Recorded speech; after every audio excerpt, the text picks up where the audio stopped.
So what I've done is I've compiled a list of 30 things that you could potentially do with your little ones over the summer holidays that won't break the bank. And things to do over the summer holidays. So first on the list, I've got obstacle courses that you can do in the house or in the garden. So museums.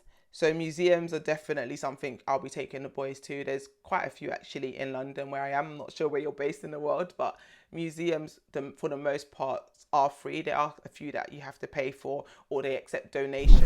Nature walks, especially now that the weather is beautiful in London, touch wood, it stays that way. But at the moment we have really beautiful weather. So take advantage of that weather and utilize it. Take the kids to the park, let them explore parks that they don't usually go to. The library. So local libraries, they're free to go to. Sign them up if they haven't been signed up. They can literally take out, I think, like 10 books. My local library is anyway. Check with your local library how many books they can take out. But in addition to taking out books on a library, a lot of them have summer programs that they do. So they have story time, they have arts and crafts, all of these things which are free at your local library. So definitely just go on your local library website and see what activities that they have planned for the summer. I know scavenger hunt, because who doesn't love a scavenger hunt? It's something that I used to enjoy doing as a kid, and I have never done it with my boys, and it's something I want to try with them this summer holiday. So if you've never done a scavenger hunt, it's time to give it a go, I would say, and try it with your little one. Is picnic. It can be literally things that you have at home, but once you take food from home and you package it up in little containers and take them to the kids to a park, suddenly that food that they didn't want to eat at home, they will eat at the park because it just seems fun. It's a different environment. You're outside, there's other kids running around. Another thing you could do in the summer holidays is go to local farms. So a lot of local farms are free. Again, they accept donations. There are farms that charge, but those tend to be more privatized ones, I guess you could say, and they're like, yeah, you have a lot more going on there, which is why I guess they charge. But there are free ones too. If you just literally look on your local website or Google free farms in my area, you'll come across a few. Playgrounds. So again, similar to the nature walks, there are so many playgrounds across the UK, across London, and I tend to, again, go to the same handful of playgrounds. But this summer, I've written down ones in the calendar that are ones that we've never visited before. Hiking is another one. So get those, is it quads or hamstrings? I don't know. The muscles in your legs, get them working by going for a hike with the kids. Like my kids, they'll probably hate it because they don't like walking anywhere. But I'm really trying to encourage them to get more active because they're so young. You're too young to not be active. So I think hiking would be great, especially in all weathers as well. If you just dress appropriately, it'll be good for the kids. Fly a kite. This is something I've never done, but a couple of times I've gone to the park and I've seen parents flying kites with their kids, and I'm like, oh, that is so cute. I need to do that. So I do need to buy a kite and learn how to do it and then take my kids. DIY crafts, arts and crafts. I haven't specifically written what to do. If you go on Pinterest is amazing. If you don't use it, get to know about Pinterest because there's so many different creative ideas on there for things you can do with the most random items in your house. It's train spotting. I don't know about you, but my kids, especially my eldest, he loves trains. So I think train spotting would be a really fun activity to do with kids too. Next up, I've got Lego. Again, Lego, oh my gosh, my kids could spend hours every day playing with Legos. If you have little ones that like Lego, have fun with them doing it. Family games night. So board games, oh my gosh. So last year when we went away for our summer holiday to a caravan park, I think I mentioned it in one of my previous videos actually, we took board games and played like snakes and ladders and Ludo with the kids, and they absolutely loved it. Like board games were a thing in my childhood, but nowadays kids don't really play with them. But I don't think it's because they don't want to play with them. I think they're not told about them or shown about them. But when you actually introduce board games to the kids, they love them. So definitely dust off some of those board games from when you was a child and play it with your little ones, and they will probably enjoy it. A blanket fort. Oh my gosh. So this is something that I still remember doing as a child with my younger siblings, like building blanket forts. So you just take like random bed sheets and quilts and you hang them over doors or over the beds, and then you like make like a campsite inside of those blankets and stuff, and it's really fun. And you can like even make your own hammock to go next to it and then swing each other on it. There's so much you can do, like literally with sheets and quilt covers. So yeah, I would say make a fort and then maybe even have a picnic inside the fort with the kids, or read a book or play games inside the fort. Another one actually, which is fun but also educational, is writing letters to friends and family abroad. Or they don't even need to be abroad, to be fair. They could be just in a different address, and get the kids to write a letter, draw them a picture and post it. I remember in Easter when we went away with the kids, one of the activities that they did, they were given a postcard, and we got them to fill out the postcard and send it to their grandma. And when we saw their grandma a couple of months later, she showed them the postcard, and they couldn't believe it that the postcard they sent arrived at her address.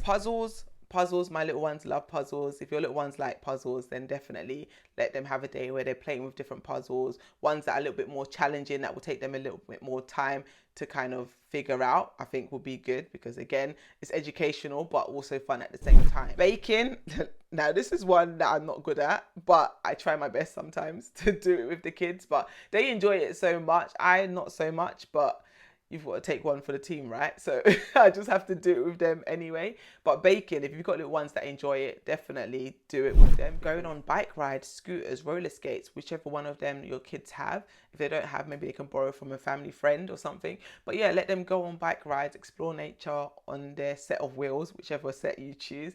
And I think, yeah, I'll definitely be doing that a lot more this summer, because they definitely do not utilize those bikes enough.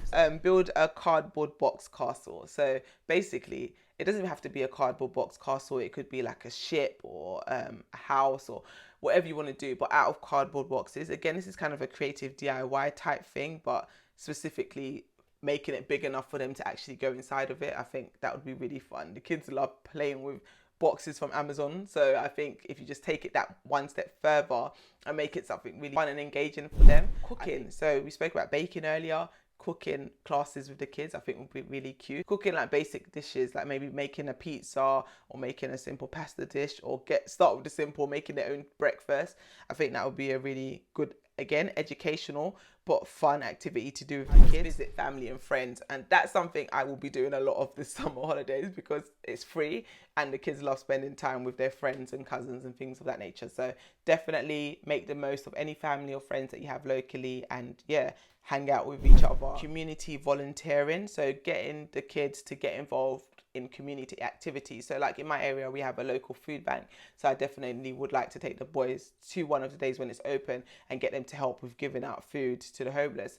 And I think little things like that just help the kids in general. Again, educational, let them understand that different people have different provisions, and understand the privilege that they actually have, and that not everybody is in the same privileged position that they're in. So yeah, I think any kind of community activity that you can get them doing, even if it's things like cleaning the local park, whatever it is, just to, I guess, humble them and keep them balanced, and let them realize that not everything in life is free, and that, yeah, you are lucky to be in a position you are in. Go to the beach. Oh my gosh, if you're based in the UK, you know that we've had, I wouldn't even say beach weather actually, because it's beyond beach weather that we've been having over the last few days. But I mean, if the temperatures remain at like 25 degrees and stuff like that, then definitely head to the beach with the little ones, because again, it's a free day out, but one that they'll definitely love and enjoy. Preferably a sandy beach, but I guess pebble beaches you can make fun, or you can have fun there too. Camping in the garden.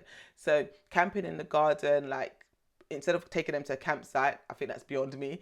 In the garden, I think I could just about manage. Yeah. So something like that I think would be fun.